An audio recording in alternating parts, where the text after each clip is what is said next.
Welcome to another edition of the Last Negroes at Harvard podcast. I'm Kent Garrett. There were 18 of us in the Harvard College class of 1963. Our guest today is Calvin Schermerhorn. He is a professor at the Arizona State University School of Historical, Philosophical, and Religious Studies. His new book is titled The Blunder of Black America, How the Racial Wealth Gap Was Made. I'm joined by 13 of my Harvard classmates. Let's get started. We'll go around the room and everybody give the professor your name and where you're calling from and a little bit about you or what's going on. Start with Alden. Alden Briscoe, grew up in Connecticut, but have lived in various places and now in the San Francisco Bay Area for the last 30 years. And my wife and I have a fundraising consulting firm. Okay, Ron Blau. Ron Blau, Newton, Massachusetts. Spent my life in TV and video. More recently, this past election cycle, I was working with a group called Volunteer Blue, making videos for a candidate who did not win in November. Yeah, right. Jeffrey. Hi, Jeff Fox. I was for several years a professor of sociology, and now I'm writing, mostly fiction, working on a new novel, and living in Spain. And right now I'm with you from Granada, the capital of the province of the same name, Granada. Lovely city. Oh, okay. David Lelleval. In the library, I can't speak. Okay. You're in New York, right? Yeah. Right. John Woodford. Oh, hi. Yeah, I am in Ann Arbor, Michigan. Grew up on the other side of the state in Benton Harbor, Michigan. And I've been a journalist of all sorts of places, but I've been here since 1977.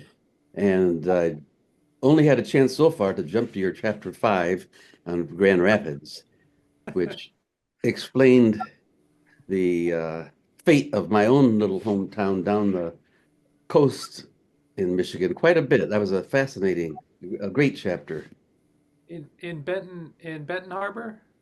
Yeah, what you describe, all of the house, real estate and financial and everything practices that you had in Grand Rapids. Yeah. We could only sense them that they happened. We saw them happen. We didn't know what was behind it. All that, how planned it was. It was a town that was about 5% black when I was first moved into it in the 40s, and now it's 85 or 90% black in just one lifetime. Yeah. David Othmar. David Othmar. I was, as I mentioned, born in Medford, Mass, right next to Winchester, but grew up in Spanish-speaking countries. We moved to Puerto Rico, Guatemala, Brazil, Argentina, and then as an adult, I lived in Colombia for 2 years. I went to Harvard and the Harvard Business School, and like that. Okay, Doug. Doug Shapiro. Hello to everyone. I'm currently living in Louisville, but in fact, I'm a Texan by birth. And when I first went to Harvard all those years ago and realized that almost no one else around me knew anything about Texans, that I told them a big tale, and I said that my father was a sheriff and carried 6 guns, and people believed me, and I got a big kick out of that. Mason. Mason Morford. I live most of the year in Maine. But in the wintertime, I come down here to Gulfport, Florida, which is essentially a suburb or a neighborhood of St. Petersburg, which is a nice town. And right now it's raining, but typically this time of year it's shorts and t-shirts and bare feet, and I'm grateful for it. Great. Allison. Yes, my name is Allison Wardle. I'm called Cindy, and I grew up in Omaha, Nebraska, and I was able to tell my dorm mates that I had to wait for the stagecoach to go home, and I was believed. I graduated in '63. Then I was in the Peace Corps in Turkey for 2 years, and then I got a master's at the Center for Middle Eastern Studies. And shortly thereafter, I moved to Italy. And basically, in Italy, I taught English as a second language in universities, first in Milan and then in Siena. And my husband had a few businesses and a man of all with his finger in lots of pots, and we have vineyards. And but now I'm a widow, and my son is taking care of those things. But that, yeah. Okay. David McGregor, are you on? I see your name. Well, I'm trying to figure out how to Get the video. how to make this new computer show my face. But anyhow, Dave McGregor, Croton on Hudson, and I spent my life working in an architecture and urban design firm in New York City. Oh, Okay. And congratulations, Kent and John, on bringing us all back together again. Thank you. Great. Kenneth, Master. Hi, can you hear me? Yeah, we hear you. Yes, I live in Los Altos, California. I'm a retired professor at the law school at Santa Clara University. My field has been environmental law. I'm not going to, at some point, to go in and have a whole lot more fun. Okay. And welcome, Professor. Good to see you. Thank you. And tell us about your life in the book. Yeah, thank you for having me.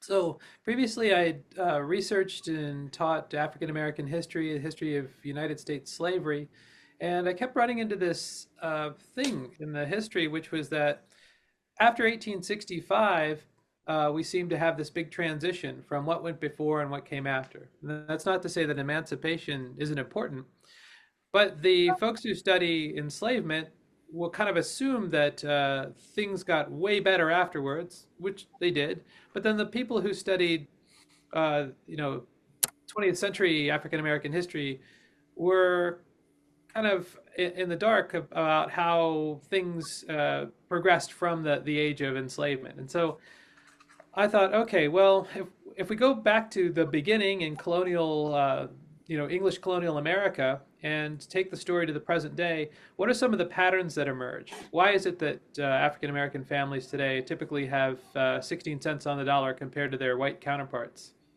And so it occurred to me that maybe discussing just slavery and freedom was inadequate to the task. And that's what I remembered Frederick Douglass talked about the plunder, something that's maybe a bigger process than enslavement or something or discrimination. And so, in going back and thinking about this over this 400-year period, I thought, all right, what are the big patterns here? And the pattern that seemed to emerge was that every time African Americans gained a little bit of wealth, overcame an obstacle, another would spring up in that place and start to strip wealth and income. And so that's the book's major theme. And then the trick then was how do you tell the story? Because there's a lot of fantastic scholarship, whether it's legal, sociological, whether it's from a financial standpoint of how does banking explain the racial wealth gap? How does housing discrimination? How does job, employment, education discrimination explain it? I think from the point of view of individual families, we can see how those parts of the experience fit together into kind of a mutually reinforcing structure of disadvantage, and then we can see how it changes over time. We can see too how things like redlining in the 1930s can have adverse effects on credit reports today. And so that's the general plan of the book. And so the fun part was going back and trying to find those families or those case studies that illustrated it, whether it's from Grand Rapids, Michigan, from colonial Virginia, or from 20th century Phoenix. and to try and get into the context of those families. And that's the the plan of the book. How did you hit on that approach? It's amazingly effective, but it to construct it and move that story along must have taken an awful lot of interesting research to find these. How did you find your families? Oh yes. So this was so first part a little nod to Jeff who's writing the novel, right? You're telling good stories, right? Is I think an essential part of history. And so then how do you find those stories? And so I looked back in the evidence and from what I knew and what I could uncover to find those families who weren't utterly oppressed, but who overcame obstacles, who were upwardly mobile. And through those stories, I wanted to illustrate the obstacles and setbacks. So it wasn't the most wealthy people, it wasn't the most successful, but it wasn't the least successful too. This is not a story. This is not a victimology. And so a lot of it was luck, a lot of it was happenstance. And so back in 2012, I helped republish a freedom narrative of Henry Goings. This is the Ah, subject of chapter 6. And so the backstory on that is that Henry Goings had born in Virginia, enslaved in half a dozen states. He escaped in the late 1830s and the 1840s, made it to Canada, and where he married Martha Bentley, and they had 5 children in Canada. The 5 children crossed back into the United States, the land of their parents' birth, in the 1870s, 1860s and 70s. And so that Henry Goings published that narrative in 1869 in Stratford, Ontario. It was lost until 2006 when a rare book dealer found a copy, the sole known copy. So I was able to help republish that in 2012. And I thought, well, what happened to Henry Goings's and Martha Bentley's children? What was their story? And so the book delves back into their contexts and uncovers their story, and that's what led to Grand Rapids, right? We were talking earlier about Benton Harbor, and mm, I'd never been to Grand Rapids. I didn't know anything about Grand Rapids. mm. Why did 4 of the 5 Goings kids end up in Grand Rapids, and then what happened to their descendants? And fortunately, through the records that are held by the city archive, that are available through newspaper searches, through census returns, and other documents, I was able to tell their stories as well, and to kind of put an intergenerational frame on this process. So that's kind of it. Mhm. But you show how the denial of jobs, or if you had a job advancement, denial of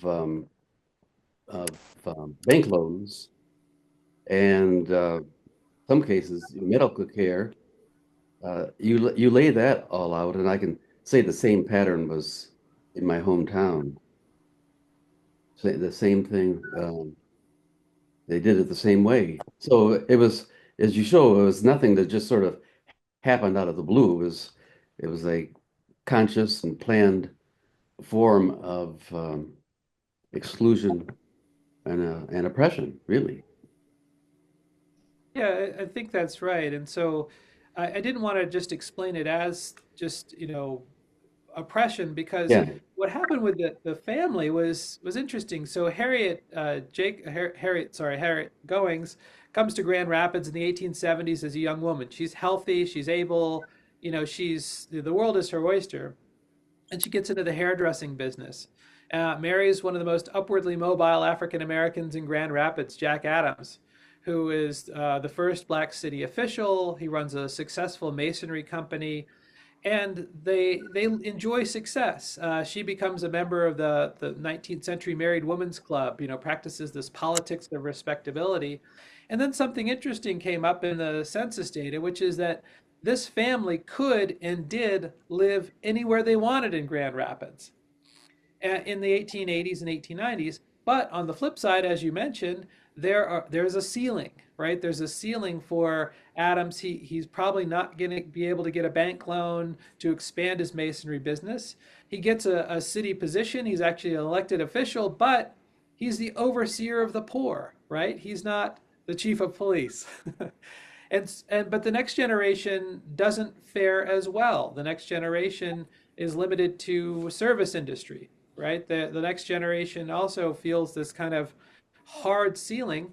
And the other thing is that Michigan at the time was welcoming French, Dutch, Polish immigrants to come and build industrial Michigan, right? This is the startup phase of the American Industrial Revolution. Grand Rapids is the first city in the United States to have a multi-user hydroelectric power plant. You know, this is a place where the Bissell carpet sweeper got going. It's a place of heavy industry. It's a center of industrial design. I mentioned in the chapters, made in Grand Rapids was the standard of quality for Mm-hmm. furniture in the late 19th, Furniture. early 20th century. And Mm-hmm. so in this place that did not have a history of enslavement, did not have a history of Jim Crow, a history that had a place that had a history of actually abolitionist activity. Yet by the early 20th century, you start to see the effects of the interlocking discrimination of jobs, finances, of, of kind of city prospects, and education. And then you start to factor in residential segregation, which happened block by block as landlords refuse to rent to African American tenants. Even storekeepers are hiking the price on things like coffee, absolutely unnecessary. So that by the early 20th century, by the Great Depression, Black Grand Rapids is cornered into a fraction of a square mile enclave in the southeast. And then you start to see the home values go down as you have this paradoxical situation of rents going up and houses holding more occupants than they were designed to handle. And so you have the example of the Goings family splitting up a very small one single family home to accommodate black renters to earn some passive income, but also to partially solve this discrimination, which is the product of this real estate industry and also the complicity of officials and business people in a Republican-controlled state and Republican-controlled city, right? This is the party of Lincoln still. And nevertheless, in 1925, on July 4th, you have the Ku Klux Klan parading through Grand Rapids and 15,000 Grand Rapids citizens coming out to welcome them. So it's just to show that this isn't a Southern phenomenon. It's not just a hangover from slavery. It's a discrimination that we know this, right, intellectually, gets reinvented over again. And it gets reinvented in places that you wouldn't expect it to. And the same is true in Phoenix, Arizona. The same seems to be true in other places in the United States as well. Went on and on. Then once you had all that data, how did you make sense out of it? Well, yeah, thank you, Jeffrey. So the ironic thing about the final chapter is that Rochelle Sanders Prater actually contacted me through LinkedIn. It was one of those things I couldn't have planned it better. And the reason is that so she's a descendant of the Georgetown 272, the 272 enslaved Marylanders, whom Georgetown University's president Thomas Mulledy sold in 1838 to keep the doors open to Georgetown. And these people ended up on sugar plantations scattered through parishes in southern Louisiana. Mm. And so one of them was Jackson Hawkins, who was 3 years old when he was packed aboard the Catherine Jackson, a merchant ship from the Chesapeake to New Orleans, and taken up the river and sold to an Iberville Parish sugar planter. When that man died in 1851, he became property of the widow of one of the most notorious slave traders in the United States, Austin Woolfolk. And so Emily Woolfolk's house sits on top of a sheared off Indian mound in Iberville Parish. And Rochelle Sanders Prater had passed this house on her way to school, on her way to high school, not knowing that this was the house of the slave trader's widow who owned several of her ancestors. But after it came to light, the Georgetown story came to light in 2014, and she did the research. She started to ask, who was this Austin Woolfolk? I had published a couple of articles on Austin Woolfolk, and so she contacted me through LinkedIn and said, "I want to know more about this guy." And I said, "Well, I would actually like to know more about your story." Because Rachel Swarns published a beautiful book on the Georgetown 272 and their context. But I want to know what happened in those succeeding generations. And that's where Ms. Prater's story just fits so kind of, this was the perfect story of someone who was growing up during a time of integration, who, against the odds, got an engineering degree and was recruited by a West Coast aerospace firm to go help engineer the Air Force's C-17 Globemaster III transport jet, and after that, the B-2 bomber. And so what framed that? What obstacles did she face? And then she had a tragic auto accident in 1990, became disabled and had to reinvent herself, had to start over, and got into higher education. And so talking with her, it was just so much of what she said just clicked, and she was extremely generous with her time. I think I interviewed her four or five times, and I don't know what she thinks of the book. I sent her a copy. I haven't heard back yet, but I don't know if she expected to be the subject of a whole chapter. But her family's odyssey is certainly is illustrative of many of the themes. But of course, I had to tread lightly because I didn't want to air anyone's dirty laundry, and I don't want to present Miss Prater as a victim in this, because it's her perseverance, it's her resilience and smarts and ingenuity that really frames the chapter. Great. That's great. Stories like that give us all hope of the possibility of resisting and fighting and making the most you can out of what you have. And it sounds like she's done that. What are some of the more devious strategies that became part of the blunder? The devious strategies were the quiet plunder, as Ta-Nehisi Coates called it. It's one thing for we can understand the overt violence of enslavement, right? The physical violence. I mean, we've seen that dramatized in literature, in art, and film. But it's the quiet plunder that's the most devious. The things that seem like progress. And so in the chapter on Phoenix, we have Lincoln Ragsdale posted at Luke Air Force, or at Luke Airfield at the time, outside of Phoenix. He decides to stay in the city and build a mortuary company. And even though he has saved up money, he's bought a plot of land, he's bought a lot, he's got a family members with mortuary licenses, he's the third generation of his family to be in the business. He goes to all the Phoenix banks and they will not lend him money under the GI Bill. He is an officer in the United States Army. He flew P-51 Mustangs. I mean, by all accounts, he had a viable business plan, but he just couldn't get a loan. And I'm thinking, how many veterans, how many people who had those plans might have gone into business, might have built a business, had it not been for those invisible obstacles, where the GI Bill was administered locally, and it's administered by agents, bankers, a whole network of people on the ground. And for some reason, the Phoenix banks would just not lend to black aspirants to their dreams.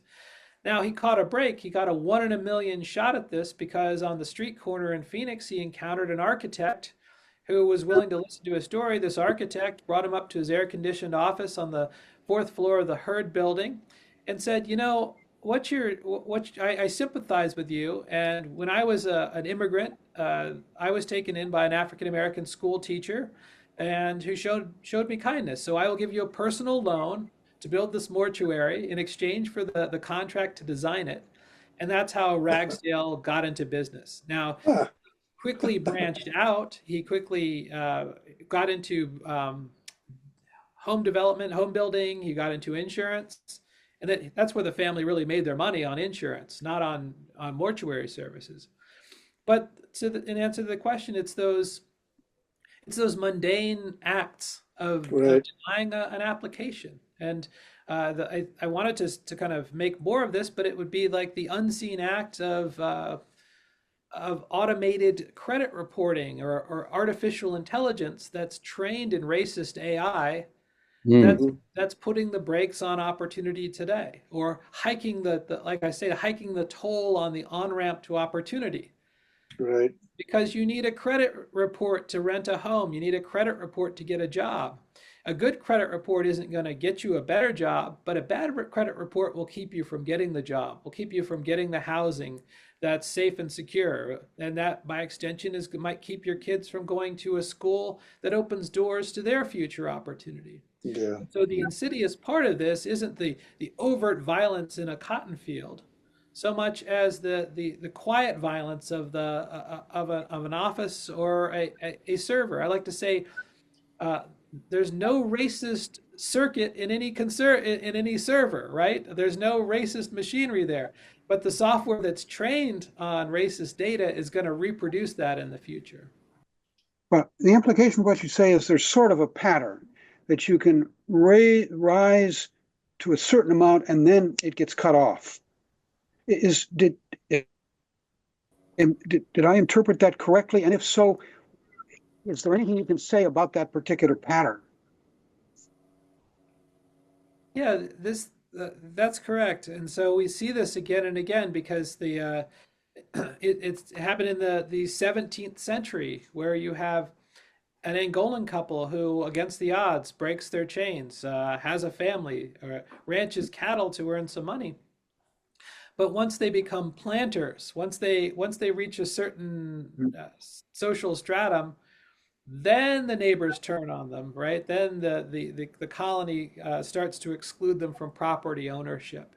So it's okay to work and serve. You just can't break through to the next level. Or the example with chapter 3, Morris and Hannah. Uh, if Morris had not been enslaved, he might have been a successful business farm owner. You name it. But George Washington recognized his talent for leadership, his ingenuity, his energy, and promoted him to managing this very difficult farm that was part of Mount Vernon. And he managed it successfully for 20 years. But George Washington never paid him, never put him on the road to freedom or to have his own property. And so he rose, yeah, in the plantation hierarchy, is about as high as you could get. And he probably lived a little bit better than the enslaved people for whom he was the face of their enslavement. He got to live with his wife when only 1/3 of married couples at Mount Vernon could live together. But there was the upward mobility was limited. And as the chapter says, Morris died in slavery, was buried on that patch of land that he'd managed for 20 years successfully for George Washington. Yeah. What part specifically have banks played in this drama through the decades? And is it any better now? Because we're seeing evidence that banks haven't much changed their ways. Yeah, it's right. It seems to be right. The role that banks played. If you go back to Reconstruction, you have the history of the Freedmen Savings and Trust Company, which seems to have been set up to fail its customers. And certainly the finance committee, the people who ran the Freedmen's Bank, uh, gambled with black depositors' life savings with near impunity. And this was a huge deal. It was one of the biggest banking failures in the United States. When you think about the assets lost, and the people who lost the assets were not those who had fallback safety nets. And so this wrecked trust in financial institutions for a generation at least. And then in the early 20th century, late 19th, early 20th century, you have the rise of black-owned banks. Makes a point in The Color of Money. You can't segregate the banking industry and expect that African American entrepreneurs are going to grow out of those limitations, right? Any more than you can segregate schools and say, well, that's gonna produce desirable results. And then when the federal government gets into sponsoring the largest expansion of the middle class in American history, it almost systematically excludes African American borrowers. Now, it doesn't do this, it didn't write this into the laws, but it did write it into the Federal Housing Administration guidebook, where it says that you shall not, lenders and real estate professionals, um, combine races who are incompatible in neighborhoods, right? But the other part of it is that as the suburbs grew and as new housing took shape in the 1930s, the federal loan guarantees that made that possible and expanded the possibility for home ownership to a wide swath of the American population excluded African Americans from those neighborhoods. Whether they wrote those exclusions into deeds or they simply said, well, your homeowners association is not going to include uh, African Americans or Latinos or Jewish people in this, Jewish customers in this as well, but that the banks went along. So we again, to go back to the point about the quiet insidiousness of this. Think about the technological leap that a 30-year mortgage is in financial technology. Um, Before the 30-year mortgage, most home buyers had to put 50% down and take out what's called a balloon mortgage. And this is not going to be news to the bankers and financial professionals among you, but that you paid interest over a couple years and then boom, the rest of the loan came due. So if you wanted to buy a house or a farm with a balloon mortgage, you had to have a lot of the purchase money up front. But the 30-year mortgage allowed people who are just starting out in life, who don't have a lot of purchase money, to buy a much bigger home. And the way that the government guaranteed those loans, the way they subsidized the home lending business, led to this wonderful, huge middle class expansion. And when you get out into the suburbs, you have access to parks and schools. You're typically closer to amenities, services like healthcare, even trash pickup, and in our day and age, broadband internet, etc. And so we see that lending discrimination is the root of a lot of the inequalities that we see today, because by the middle of the 20th century and even in the 1970s, most of household wealth was in real estate, right? Your home is your nest egg. This shifts in the 1980s as equities, as stocks become a bigger part of the portfolios of wealthier Americans, as pensions decline in the 90s, replaced by the defined contributions, the 401ks and 403bs. But in the middle of the 20th century, it's really housing. But housing also is the center of other interlocking parts of this discriminatory structure. Because if you're locked out of a suburb, you may be locked out of the schools as well. And so we've seen this process unfold. We often celebrate and rightfully so, the Brown v. Board of Education decision in 1954. But 20 years later, the Supreme Court actually okayed resegregation by saying that suburbs that abut urban neighborhoods, they don't have any responsibility for educating students who have scant opportunities for education in those urban neighborhoods. And so we see resegregation happening. And so, yeah, I would say that the lending industry is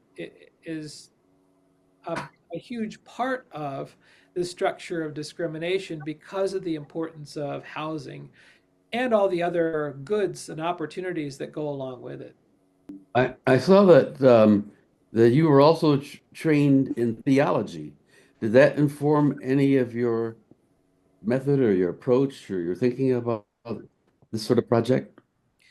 Well, I not directly, but incidentally, it did. And I think back to when I first arrived at Harvard Divinity School, and I was kind of sent there by some college mentors who were saying, well, I know you're clearly interested in this subject matter, but you don't know what you're doing. So go to Harvard Divinity School and figure it out. Well, when I got there, the Reverend Claudia Highbow uh, gave an address to the new divinity school students, and she said, and she's African American woman, she says, I want to tell you something up front. I'm here because of affirmative action. Okay. Now, without affirmative action, I wouldn't be here. Do I deserve to be here? Absolutely. Am I as qualified as anyone else who might hold this position? But she went on to explain that what may seem like a racial quota system, or what may seem like an unfair advantage to people of African descent or to non-white people, to women. She said, I would probably have women benefit more from affirmative action than African American men, let's say. She's kind of talking in a language that I wasn't used to. And so the more I studied, the more I was familiar with the faculty of divinity, who were interested in pluralism, not something that goes beyond religious toleration, people who are engaged in social justice issues from the perspective of churches and synagogues.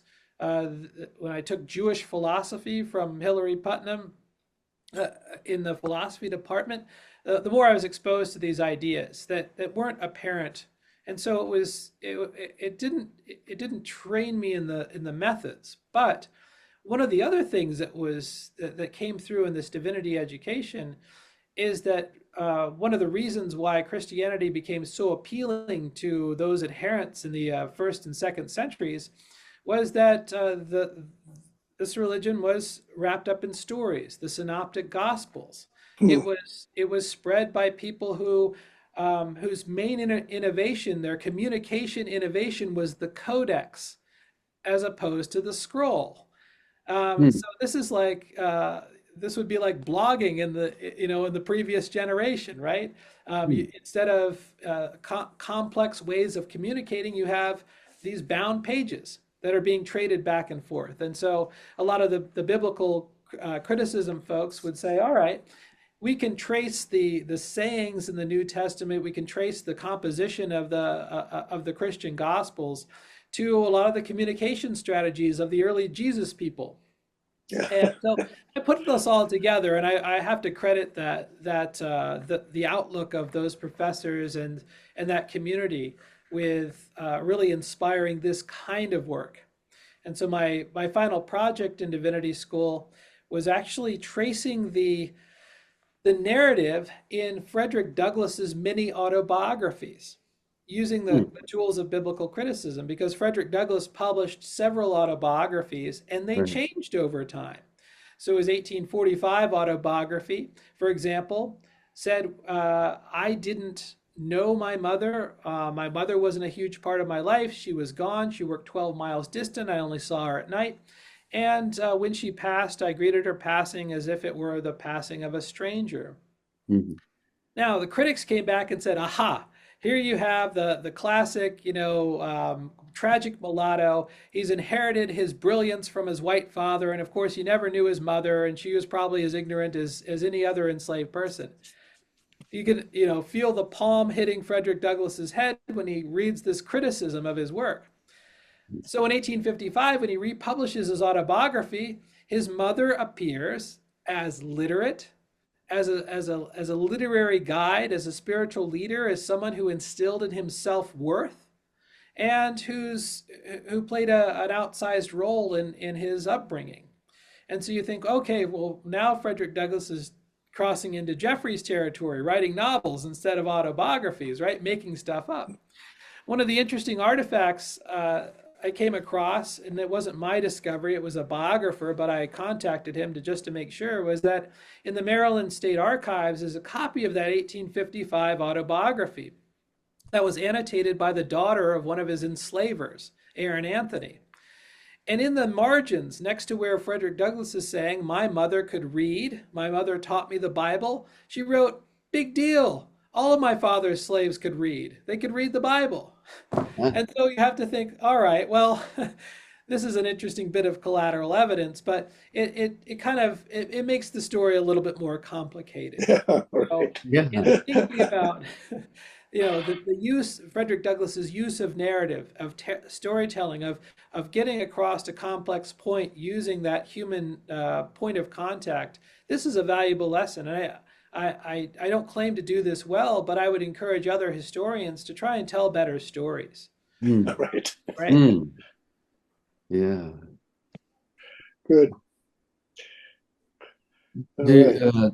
Are you teaching, courses there now that are sort of about this kind of history and research? Yes, thanks for the question, John. So, for the first time since Obama's president, I'm teaching what's called a boutique course, which is like a self-designed, course, and I'm calling it Race, Wealth, and Inequality 1619 to Present. And the students don't know it, but my lectures are coming out of this book. Oh, great. Um, but usually I teach large enrolling, what they call service classes, the survey course, United States to 1865, or I teach online courses for mid-career teaching professionals who are trying to get their history master's degree, all right, improve their own teaching. So I do a lot of online teaching and a lot of service teaching, but yes, for the first time in a long time, I'm able to teach this kind of small enrolling intimate course where we discuss the issues, right? We go back and forth over the big issues of um, you know justice for people of African descent versus what people think how the economy should work, right? And our uh, hidden assumptions about how markets are essentially, equalizing and promote democracy and the rest of it. So it's it's a treat to be able to teach this. Mm-hmm. My friend professors around here in Ann Arbor say that the online teaching they're having to do is turns out to be very grueling, worn out. Yeah, yeah, it is. It's interesting, and there's a big trade-off, which is that the online instruction has to be streamlined, and you can catch the euphemism here. Mm.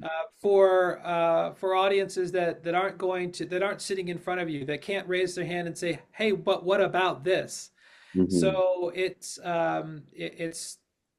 a bit grueling because we're teaching very high enrolling classes, Mhm. and but then on the other side there's access. So I reach students who are in I forget who right now. I wrote it down. Who's coming from Texas? Um, a lot of my students are middle high school teachers in Texas or North Carolina or Florida who are not near a university where they could easily go and get their master's or go at night. They have families, they have responsibilities. They can't set aside that time to physically go to a class. And so they can take my asynchronous Civil War seminar online, earn their Mm. credits, and I think get something out of it. I hope. Mhm. Yeah.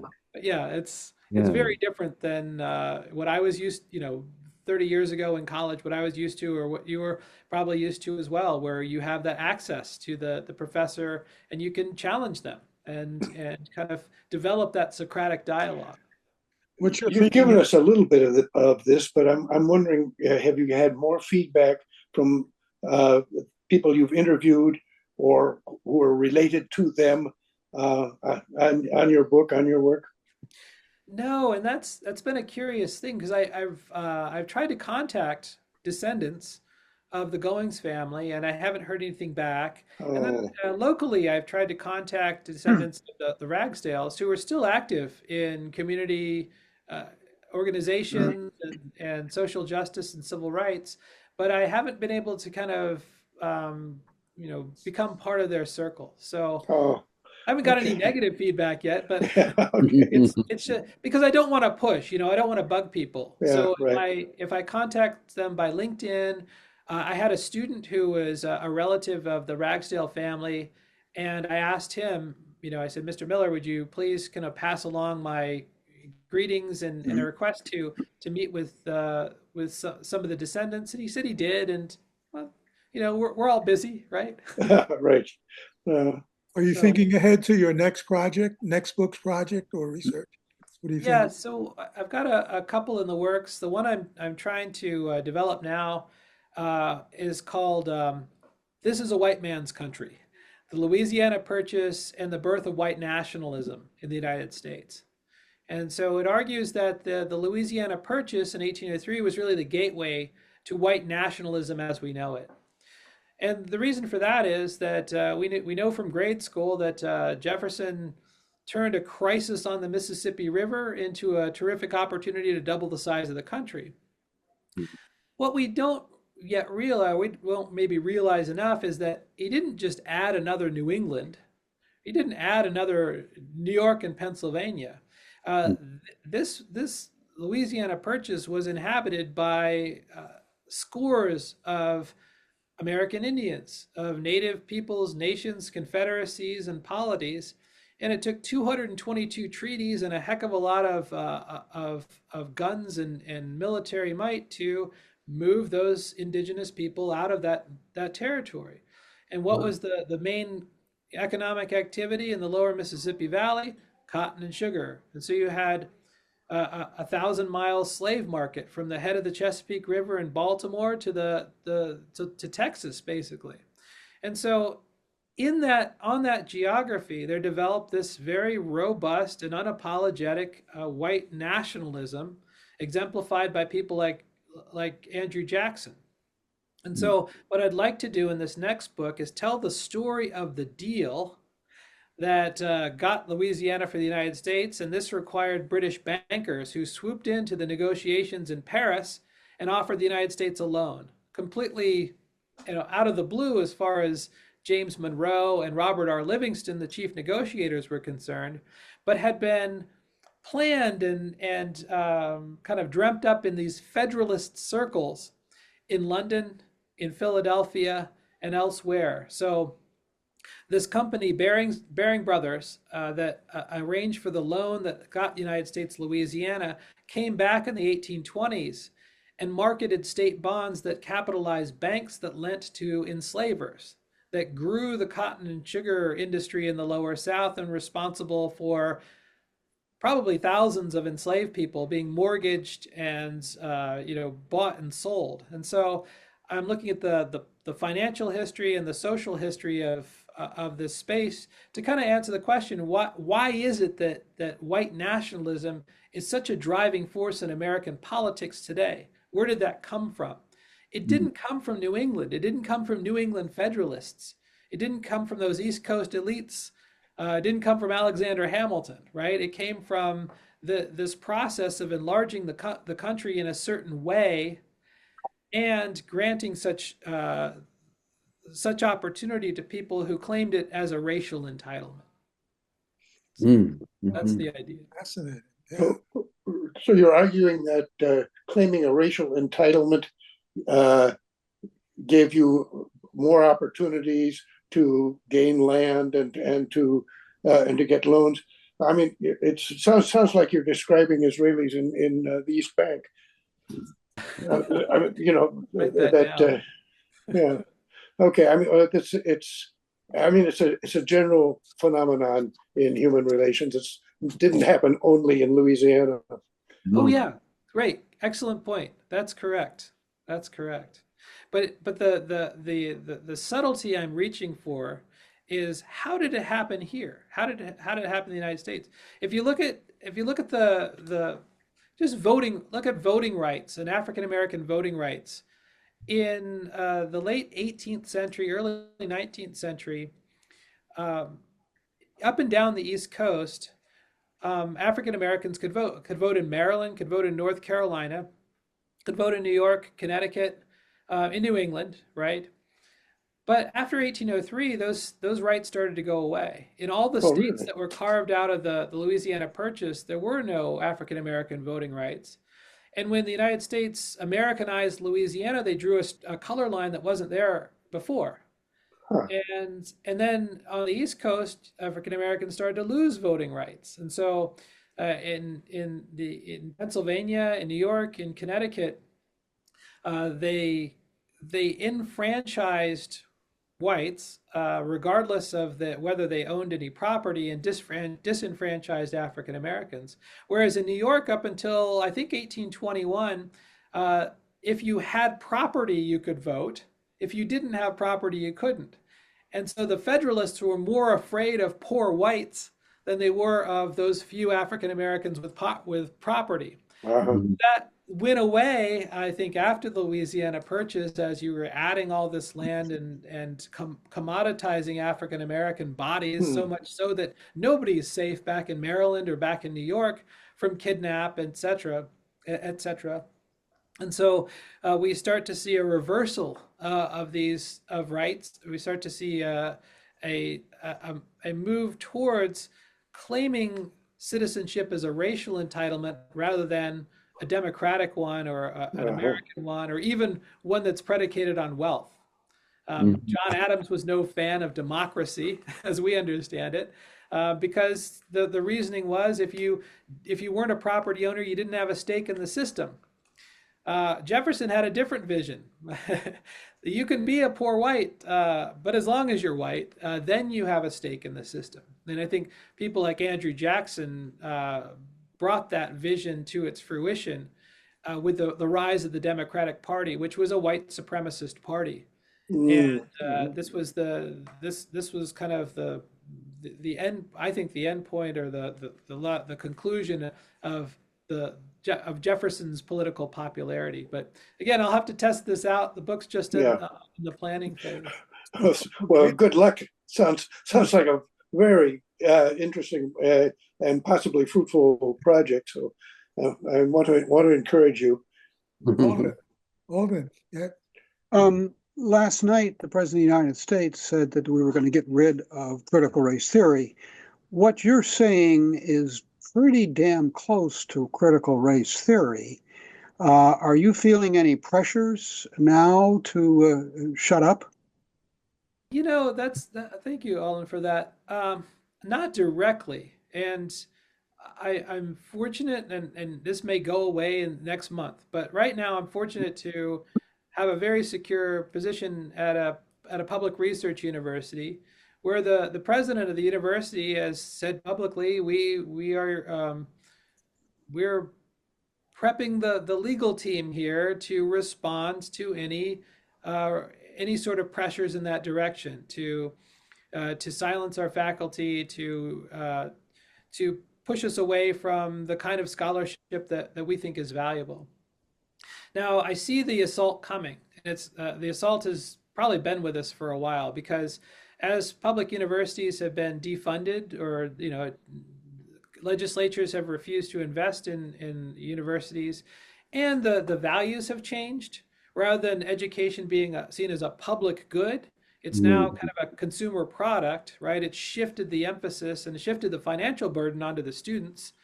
That's narrowed the field of discourse too, because students are less interested in exploring their intellectual curiosity and more focused on career-oriented education. Fair enough, right? This is maybe the world we live in. That's not new. What's that? Sorry, Jeffrey? I say that's not new. That's been going on for a very long time. Yes, right. And so I'm seeing probably the last 15 years of a process, but we're also not replacing research faculty. Right. We're hiring teaching faculty. So we're not producing and maybe this is a good thing, I don't know, but we're not producing the scholarship that we used to, because there are fewer of us that's part of our job to do that. Yeah. And so what I mean by that is that 40% of my annual evaluation is, what have you published this year? But 0% of my teaching colleagues' annual evaluation is, what have you published? It's all, your classes. So there's a big part of it. And then the other part is funding, where, funding for humanities research has been anemic for a long time, but now we have a frontal assault on scientific research, which has a knock-on effect of supporting a lot of humanities research too. That is, the scientists get the big grants and work on the big projects, but that helps the university budget through overhead, and they can feel good about including humanities scholars as well. But as we see the scientific funding dry up, the university is going to be again caught in budgetary crises, and of course there is a lot of pressure to self-censor as well, because you don't want to draw the ire of somebody who's going to complain to the legislature or complain to the Turning Point USA, which has a big presence on a lot of campuses where they'll target you on social media. And we had an incident last year where Turning Point actually came to the classroom of an instructor and started heckling them and assaulting them, really. And so that can have a chilling effect as well. Yeah. I would argue that there's no, whatever critical race theory is, I think of it as an empty signifier, as I say myself, but you can conduct your research without any reference to the term or concept whatsoever. I mean, there's no real reason for, I don't think there's any academic project that requires the label or the Right. use of it. Really, there's nothing. You just have historical research or Yeah. any other kind.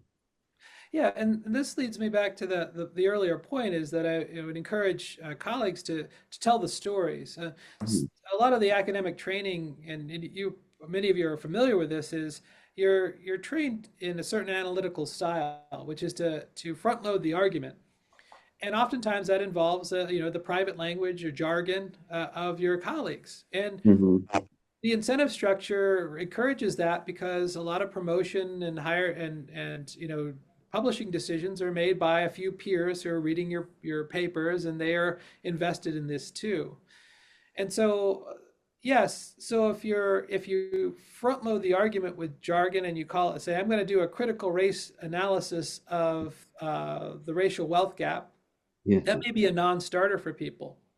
But if you can show and not tell, right? If you can tell the stories, or at least kind of the way that good journalism does this, which is to cite the examples before you lay on the theory, Mm. then I think you can escape some of the criticism. Now, of course, I won't convince anybody who takes one look at the cover of the book and says, this is woke nonsense. All right. So you're not gonna open the book, so you're not gonna engage. Fine, right?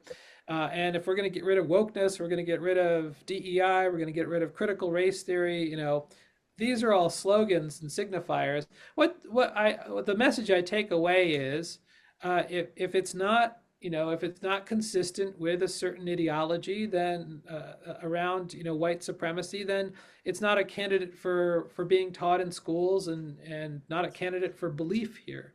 Mm. So it is worrying, but I think that these these labels change, right? But the Mhm. process is not anything new, or what's behind it is nothing new. Right. Ron, last question. Along the same lines, I just looked up Schermerhorn and enslaved, and it came up with several things. So if people want to hassle you, it, you know, contrary to, I think, to what John just said, you don't have to use the labels, Yeah, but just using the words, you yeah, know, and if so yeah. nobody's going to be immune who writes anything close to the subject if That's they want to go after people. Yeah, that's Oh, true. yeah. That's true. And I've got my share of hate mail and trolling on social media. But I don't think, I don't know if this is just naivete. I don't think that I have the same. Um, I'll say it differently. My colleagues who are non-white, my colleagues who are female, my colleagues who are LGBTQ are a lot more exposed, right? Because the hate is generally directed in their direction, and they they're often people who are contingent faculty, or who are not tenured, whose career is they're not as far along, so they're a little bit more susceptible to it, and that happens in class as well. I present like this, right? Yesterday, when we were talking about a tobacco culture, I said, well, if you go down to Southern Virginia now, into the place where there was the center of this tobacco culture, you're going to find, NASCAR coming to town twice a week, twice a year. And I had to explain to students that, the short tracks of Martinsville and Bristol, Tennessee are great places to watch a NASCAR race because you can actually see the drivers, as opposed to Talladega or Daytona, where they're just whizzing around at close to 200 miles an hour. And so that's a little bit disarming for the kids or the students who are sitting in the back, ready to pigeonhole me as some kind of flaming leftist, right? Right. So it's, I'm positioned differently than many of my colleagues, and I'm also not as much of a target as if I were African American, or if I were a woman, or if I were, presenting as LGBTQ. Yeah. And Well, thank you, sir, for coming on. It's been really great. We've been talking for about a little more than an hour or so. oh goodness, I'm so No, sorry. that's great. It's I good. have a student I'm supposed to see at 11. Oh, So no. sorry, no. my time 11. But thank you all for this wonderful opportunity. you. And it's been Okay. fantastic speaking with you and getting to know a little bit about All your right. background. Okay. Thank you so much. Great Thanks to a hear lot. from you. Thanks. Thank you, Mr. Bye. Garrett. Thank Take you. care, everyone. Bye-bye. That was Calvin Schermerhorn. He is a professor at the Arizona State University School of Historical, Philosophical, and Religious Studies. His new book is titled The Blunder of Black America, How the Racial Wealth Gap Was Made. And that's it for this edition of the Last Negroes at Harvard podcast. I'm Kent Garrett.